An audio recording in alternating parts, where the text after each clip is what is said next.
New ইয়র্কে দেখা মিলল ভয়াবহ তুষারঝড়ের। এর ফলে নিউ ইয়র্ক সিটির পুরো যোগাযোগ ব্যবস্থা বন্ধের নির্দেশ দিয়েছেন মেয়র জোহরান মামদানি। রোববার রাত ৯টা থেকে কার্যকর হয়ে সোমবার দুপুর পর্যন্ত বলবৎ থাকবে। এ সময় জরুরি সেবা ছাড়া সব ধরনের যান চলাচলে নিষেধাজ্ঞা আরোপ করা হয়েছে।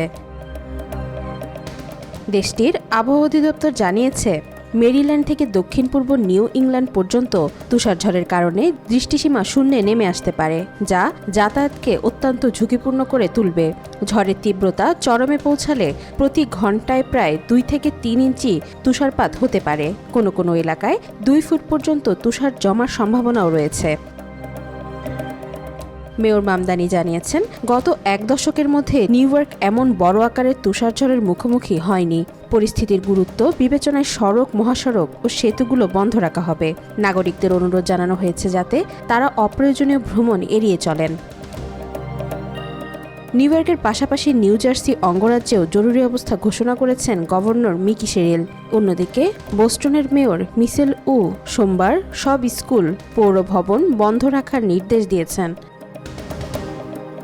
ওয়াহিদা পারভীন, আজকাল।